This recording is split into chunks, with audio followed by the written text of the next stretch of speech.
Hello and welcome to the 5%ers. I am your host Nathan Alibaba. I'm joined by my co-host Daniela Genus. Hi. Every week we discuss an inspiring book that we're reading that advances us towards our goal of becoming a 5%er. This week Daniela and I are discussing one of the most significant books that I've ever read personally, the 9 million bestseller Victor Frankl's Man's Search for Meaning. It's a 1946 book by Victor Frankl chronicling his experiences as an Auschwitz concentration camp inmate during World War II and describing his therapeutic method, which involved identifying a purpose in life to feel positively about and then immersely imagining that outcome. So it's really about the meaning of life, really, and the purpose of our existence and why we're here and why we do what we do and how we can kind of endure suffering and kind of make some kind of meaning out of the senseless, sometimes tragic situations that people find themselves in. Daniela, can you give an overview of the book? You just gave an overview. That was an overview. Well, your overview. Well, it was kind of the same. It was from, my perspective, what I gleaned from it was it kind of is a story of, and obviously it's a true story, of how somebody's own personal strength and inner strength enabled them to triumph over what was, for all intents and purposes, an evil situation. Victor Frankl and I guess many other survivors of the Second World War and of Nazi Germany have shown true resilience and inner strength, which I personally don't think I possess. They always say you don't know unless you're in that situation, but I think some of the stories and experiences that he recounts and some that I've already heard previously, I just don't think that I would have endured. So I think for me, my main takeaway was the strength of these individuals and how inspirational that is. And it's kind of a story that we've heard many times, seen in movies and on radio and in books many times over the years. I think it's well documented. But can you give the audience that haven't read the book some experiences from Victor Frankl's point of view of how he experienced life in a concentration camp? He talks about these three main stages of a concentration camp, a victim. Can you sort of talk through, I guess, some of the examples that he shared in the book? Well, this is the thing, and this is what makes this book really powerful, is because his imagery is amazing, and not necessarily in a way that I would want it, because I can close my eyes and see some of the things that he's describing, and obviously it's not pleasant. But some of the key things that stuck out to me was he said that they had to go out in the cold, in sub-zero temperatures, with pretty much no shoes on their feet. Their clothes were thin. They were skin and bones. And they had to work in the snow. And he said it got to the point that they were so insignificant as individuals, they just became numbers. Yeah. And one specific experience, they were out in the cold, and I think he started to think about his wife, and he was off somewhere else in his mind. And rather than the one of the guards shouting at him and saying, get back to work, he didn't even give him that courtesy. He just threw a stone at him like he was a dog. And that really stuck in my mind, how does that feel? He's not even worth words. I'm just going to throw a stone at you. So that was one of the key things. Their kind of daily struggle for food and the level of starvation that they endured. Did it make you feel hungry? Yeah. They were saying, some of the stuff, when they were saying for signs and acts of solidarity, sometimes somebody would give somebody else their piece of bread, and they had one piece of bread for the day. Yeah. And I'm here with a cupboard full of food complaining because I don't want anything that's in my cupboard. Yeah. It just kind of, although it's often temporarily, puts things into perspective. They were talking about he was talking about the fact that they had a makeshift, not a church or synagogue, but a spiritual place that they'd go, and I don't think they were supposed to do that. But sometimes in order to go and have that, spiritual camaraderie, sometimes they would forego their food, and I'm like, but you only got one piece of bread, and maybe 2 sips of soup for the day, and it's just watery soup. Yeah, watery soup, and you're going to forego that. And I guess that's a testament to how strong some of their spiritual beliefs were, and the fact that they wanted to be in that environment. One of the other key things that was really striking to me was this idea that whenever people were taken somewhere from the camp to a different camp, they didn't know if they were really going to another camp or if they were going to the gas chambers. And there was a particular story he told where he was supposed to be going to this concentration camp and he was refusing. He didn't want to go. And it turns, I think somebody else took his place, and it turned out those people were killed. Yeah. And it's just such an amazing thing to think that it's like sliding doors principle. One decision can just be the end of your life, and I thought that was really quite powerful. There was also an incident where he's saying that people got delirium, I guess from the situation, from being ill. There was lots of illness within the camps, and he was a medic. Well, I guess he was employed, but they appointed him like a doctor, which is funny because I don't think he wasn't a medical doctor. No, he was a doctor of psychology, but I guess doctor is a doctor in that situation, and he had to work in the sick house, and he was saying how the people just completely took leave of their senses, and when you're already in a position of despair, I guess seeing other people in even further, I guess, what is it, the word? Just total loss of control and understanding. How does that make you feel? Why don't you just give in? And I think that was quite powerful, how he was able to mentally endure being around all of these people and people that wanted to die, I guess. And one of the things that I took away from that was the fact that, like, if you're a doctor, your chances of survival dramatically increase. So I was thinking that if I was in that situation, I'd claim being a doctor, even though I'm not. I'd be like, yeah, sure, I can help out. But it goes to this idea of, what he says is that the day-to-day task for the inmate was a struggle of survival. Like, how do I get to the end of this day while still staying alive? Right? So that was this whole thing. So you didn't even think about anything else that kind of took away from this kind of we must stay alive is just wasted energy. Right, as he says. So you don't think about sexual desires. You don't think about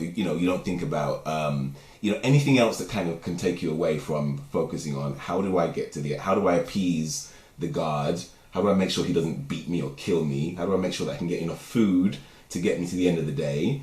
And focusing on like the next man. So, but in that situation, he calls it like this living laboratory, right? This human laboratory.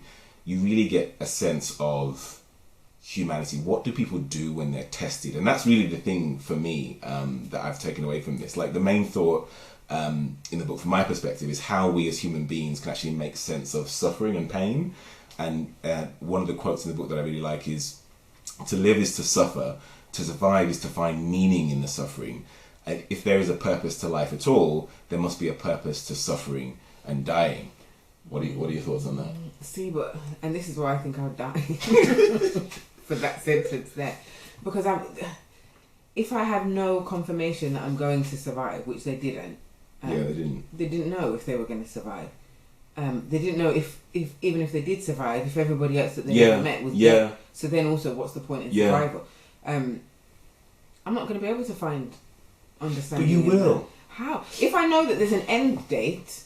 No. Then okay, I'm enjoying this. I guess it's a similar principle of slavery, where I never understood how enslaved people managed to endure. Because, and I completely understood when you saw in the films and stuff, Amistad, and people would jump off the sides of the boats and stuff and kill themselves. I get that, because I don't know if this is going to end. Am I just going to be suffering for my entire life? Where is the sense in that? Who am I helping by suffering? Yeah.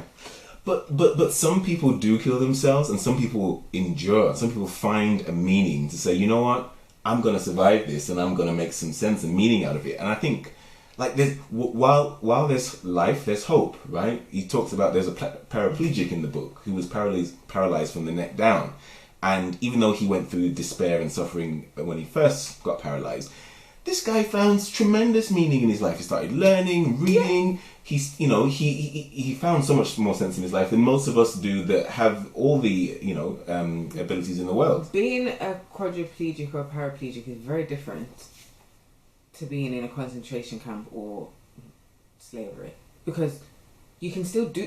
As you just said, he can read. They didn't have books to read. They weren't allowed to read. If I can't physically move, but I can still have relationships with people. I can still watch TV. I can eat. there's meaning to life. That's not the point that I'm making is that there are things that happen in life that are beyond our control, and shit just happens to us, right? How do we take that thing and turn it into a positive? Because at the I cannot turn suffering with no end into a positive. What can the positive be? I'm alive, but I'm suffering. I'm hungry, I'm cold, I'm in pain, I'm getting battered every single day. Well, I can't find... Well, he talks about, 3 things that kept him going. One was love. This whole idea of, his wife. So when he was traipsing back and forth to the work site every morning, the one thing that they couldn't take away from him, they can take away everything physically. They can beat him, they can make him suffer, they can starve him. But in his own mind, he always reverted back to the love of his wife. And that really kind of kept him going, even though he didn't even know whether she was alive. And that's why it wouldn't have kept me going, because she's probably dead. But isn't it about your ability to choose? Because you can choose whether or not you see any situation in a positive light or a negative light. Oh, yes. And it's so there's a lot of power in that, I feel. Yes, but I'm saying I would choose to die. That's the choice that I was making, because I just I don't think you would. I think I would. You don't think I would? I can't cope with the cold or the hunger. I'd be the first one to die. It's like people find meaning in like the weirdest situations. Like when it comes to like life and death situations, you will figure out a way. It's very similar to when I had my first fight. This is probably the closest I'm going to get to a concentration camp, but. I had a boxing match, and I never boxed before in my life. I mean, I'd sparred or what have you, but I got into this boxing ring, the first one. You were there. Were you there? The first fight?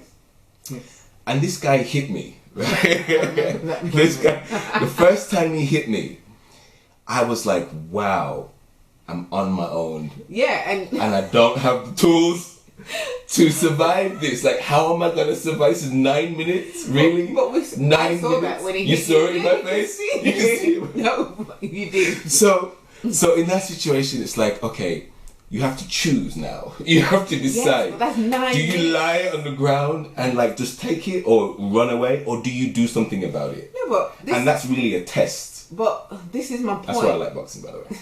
My problem is not the suffering. It's not the fact that I don't have the tools to deal with the suffering. If someone said, for 1 year, you're going to get beaten, you can't eat, and you're going to be freezing cold, I would be upset, but okay, I'm just going to have to do it. If someone said, this is just forever, and we can't tell you if it's going to end, it might never end, that's a completely different thing, because my mind can't, there's no countdown. Like, if it's a year, even if it's 10 years, I know there's something to count down towards. I can't count down towards nothing, and that is what eventually I think would get me. Like, I need some sort of end date. Yeah. And he talks about that in the book. Yeah. The fact that people, even prisoners and stuff, they've got more hope because there's an end date, and that's why they had to find this kind of focus in just getting through each day. But I don't think I'd have the resolve to do that. Yeah. And he talks about that in the fact that there are certain prisoners who just gave up. They didn't see any meaning in their lives, and those are the ones that actually died. There was this rapid deterioration in their health, and they just gave into sickness and died. Whereas the other ones, the other quote that I've got here is, life is potentially meaningful under any conditions, even the most miserable. What matters is to make the best of any given situation. There are examples of how prisoners gave up, and the ones that survived actually kept a sense of meaning, either returning back to loved ones or a work that they're doing. That's the other thing, work as well. So this whole idea of they were taken to these campsites and they were given things to do, even that they managed, certain people managed to find meaning in that insignificant work that they were doing. Even the work to kind of cheer other people up or their fellow prisoners up. It was this whole idea of, can we maintain a sense of laughter and happiness even in the most dire conditions? And I think that's something that's really admirable. And I don't know whether or not I'd be able to do that in that situation, but I think it's a really important ability to have, because we know that in life things happen, right? And things aren't straightforward. So can we deal with these things, these slings and arrows that eventually come to all of us in one way, shape or another? Sorry.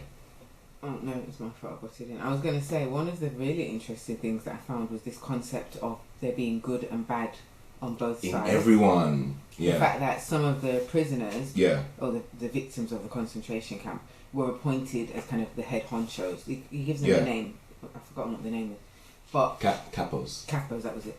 But some of those were actually more ruthless and vicious than the actual wardens in the concentration camps. Mm. And he said that within some of those people, he found goodness, and some of them would give extra food, or I think he said one of them used his own money to pay for extra medicines to give to some of the prisoners. Yet some of the capos were ruthlessly evil and beating, and we see that in slavery as well. Yeah, there's always good and bad in every side, and Yeah. I think when we're thinking about the Nazis, for example, you have this tendency to think everyone was bad. But actually, some people just weren't strong enough to stand up and say it was wrong because they didn't want to die. Yeah. And I guess it's about survival. Yeah, just to follow on from that, he says the race of the decent man and the race of the indecent man is something that is prevalent across all races, right? Both are found everywhere. They penetrate into all groups of society. No groups consist entirely of decent or indecent people, which just goes to your point. Yeah, and I think it's very true. I think he also mentions the fact that when the capos, so the people that were actually prisoners but in the concentration camp, when they treated them poorly, the other prisoners poorly, that hurt more than when the guards did. And I can see why that would be, because you'd expect that. We're all kind of in the same situation. Why do you want to treat me worse than the people that have actually got us here? Yeah. And I thought it was really sad. And I think I would have really struggled with that as well. Yeah. So there's this idea about the pursuit of happiness, which we've heard in many different guises over the years, right? So I'd like to get your thoughts on this, Daniela. So he goes on to say that the human being is not in pursuit of happiness, but instead looking for reasons to be happy through actualizing the meaning inherent and dormant in every situation. So, number one, what do you think of that idea, this whole idea of, he says that happiness can't be pursued, happiness ensues. Like, happiness happens, but you can't chase it, right? But you have to look for reasons to be happy. And once you find that reason, then you just automatically, almost magically change and become happy. What are your thoughts on that? And second question, are you happy at the moment? I think it's that concept of mind over matter, and I think that there's been a lot said about this kind of idea. You choose whether you're going to be happy or not, and therefore, if you can make that choice, then I'm happy because I'm alive, and now I'm happy, even though I might not have any money, I might not have any friends, my family might hate me, but I'm alive, so I'm happy. I don't necessarily know how. It's not that I don't believe in that concept. It's just I think that you have to be a very particular person for that to work. I don't know, because I just feel that if you was in this situation, for example, how do I choose to be happy? I don't get it. I find it very confusing, and it's something my mum has always said. Like, life is bad, but there's somebody that's always got it worse, so you should be happy for what you've got. I'm like, yeah, that's fine, but there's someone better. Yeah. There's someone that's living better right now, and that doesn't take away from the fact that whatever it is that I'm unhappy about, I'm unhappy about. Yeah. Like, how is that helping True. me? And is this kind of thing? So for example, somebody close to you dies. Can I just decide I'm not going to be on? Because it's not just how can I be happy, it's how do I stop myself from being unhappy. Can you just make that decision and actually know I'm fine? I don't know. I just think emotions are beyond our control sometimes. I think sometimes you can think, okay, I've been sad for long enough, now I need to find ways to make myself happy. But I think that the initial unhappiness, I think that's something that is very difficult to combat, and I think I don't think it's as easy as just deciding. I think it's about, I guess, training yourself. And I don't think that's a quick thing that you can do. I think that's a lifelong learning, or when you're forced into a situation like the author was, you have to. Am I happy? Yes, I'm happy. I'd say on a daily basis I'm happy, yes. Okay, good. So last idea before we close. You had this idea of live as if you were living for the second time, right? Meaning that, sorry, it's actually on page 114, so I'll quote it for you directly. So he says, live as if you were already living for the second time, and if all you had, as if you acted, let me do that again. Live as if you were living already for the second time, and as if you had acted the first time as wrongly as you're about to act now. Yeah. What are your thoughts on that? I don't know. Okay, I'll tell you what I think. Number one, I think that's quite hard to do, right?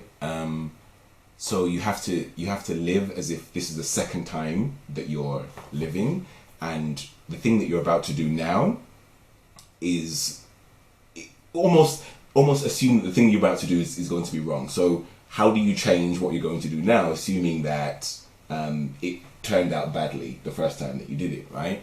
The difficulty with that, from my point of view, is that how do you know necessarily? A lot of the time you don't know the wrong things that you're doing when you're doing them.